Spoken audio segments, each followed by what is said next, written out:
नमस्कार दोस्तों, आज के इस क्लास में हम भारत के संविधान के दो आर्टिकल 150 और आर्टिकल 151 इन दोनों आर्टिकल्स के बारे में बात करेंगे। ठीक है, तो यार क्लास स्टार्ट करने से पहले मैं आपको बताना चाहूँगा कि इससे पहले हमने आर्टिकल 149 इसके बारे में बात किया था। ठीक है, तो आई होप आपने वो क्लास अच्छे से देख ली होगी। तो चलिए बात करते हैं आर्टिकल 150 की। तो भारत के संविधान के आर्टिकल 150 में लिखा हुआ है कि कैग की सलाह पर राष्ट्रपति महोदय लेखा का प्रारूप तैयार करेंगे। ठीक है, ये लिखा गया है भारत के संविधान के आर्टिकल 150 में। ठीक है, एक बार फिर से देखो, भारत के संविधान के आर्टिकल 150 में लिखा गया है कि कैग की सलाह पर राष्ट्रपति महोदय लेखा का मतलब जो लेखा केंद्र सरकार और राज्य सरकारों के लिए बनाया जाएगा, उस लेखा का प्रारूप, उसका ढांचा, उसका फॉर्मेट कैग की सलाह पर राष्ट्रपति महोदय तैयार करेंगे। ठीक है, ये कहा गया है या लिखा गया है भारत के संविधान के आर्टिकल 150 में। बहुत सिंपल सा आर्टिकल है, इसमें सिर्फ इतना कहा गया है कि कैग की सलाह पर राष्ट्रपति महोदय जो केंद्र सरकार है और जो राज्य सरकारें हैं हमारे देश में, उनके लिए जो लेखा बनाया जाएगा उसका फॉर्मेट, उसका ढांचा, उसका प्रारूप, ठीक है, उसका प्रारूप तैयार करेंगे। तो आई होप ये आर्टिकल 150 आपको अच्छे से समझ में आ गया होगा। अब चलिए बात करते हैं आर्टिकल 151 की।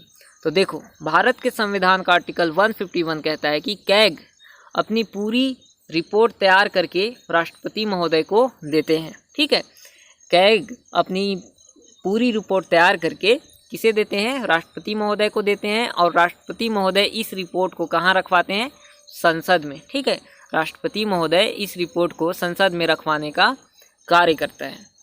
तो ये कहता है आर्टिकल 151। एक बार फिर से देखो, भारत के संविधान का आर्टिकल 151 सिंपल सी बात कहता है कि कैग अपनी पूरी रिपोर्ट तैयार करेंगे और राष्ट्रपति महोदय को देंगे। ठीक है, और राष्ट्रपति महोदय इस रिपोर्ट को संसद में रखवाने का कार्य करेंगे। ठीक है, तो ये है आर्टिकल 151। तो आई होप आर्टिकल 150 और आर्टिकल 151 आपको अच्छे से समझ में आ गया होगा। एक बार जल्दी से फिर से देख लो, भारत के संविधान का आर्टिकल 150।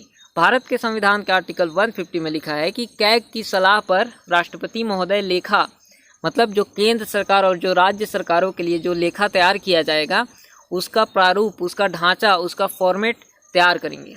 ये लिखा गया है आर्टिकल 150 में। फिर आर्टिकल 151, भारत के संविधान का आर्टिकल 151 कहता है कि कैग अपनी पूरी रिपोर्ट तैयार करेंगे और फिर वो किसे देंगे? राष्ट्रपति महोदय को देंगे, और राष्ट्रपति महोदय उस रिपोर्ट को संसद में रखवाने का कार्य करेंगे। फिर उस पर बहस होगी संसद में। ठीक है, तो ये थे भारत के संविधान के दो आर्टिकल्स। ठीक है, अब हम थोड़ा सा और कैग के बारे में जानकारी ले लेते हैं। देखो, इससे संबंधित एक और आर्टिकल है भारत के संविधान में, जो कि है आर्टिकल 124 का 4। ठीक है, तो चलिए देखते हैं कि ये आर्टिकल 124 का 4 कैग से किस प्रकार से संबंधित है।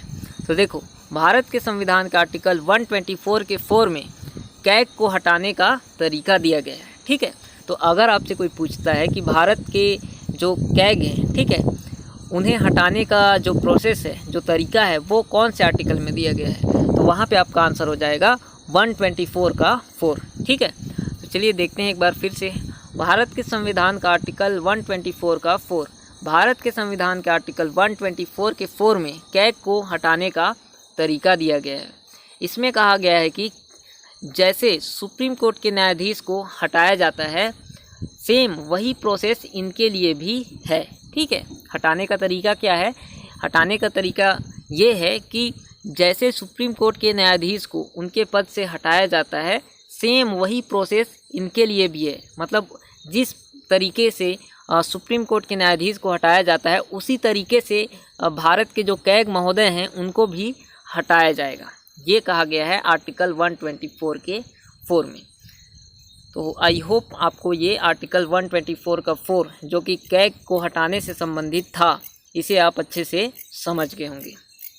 अब इस तरीके से जो हमारा यहाँ एक नोट लिखा है, इसे आप ध्यान नहीं देंगे। ठीक है, हाँ, तो इस तरीके से जो हमारा कैग है वो पूरी तरह से ख़त्म होता है। ठीक है, हमने आर्टिकल 148 से आर्टिकल 151 तक जिसमें कैग के बारे में दिया गया है, वो सारे आर्टिकल्स हमने डिस्कस कर लिए। और कैग से संबंधित एक और आर्टिकल था, क्या था वो? आर्टिकल 124 का 4, इसे भी हमने अच्छे से डिस्कस कर लिया। तो इस तरीके से हमारा जो कैग है वो पूरी तरह से ख़त्म हो जाता है। तो मिलते हैं अगले क्लास में अगले आर्टिकल के साथ, तब तक के लिए धन्यवाद।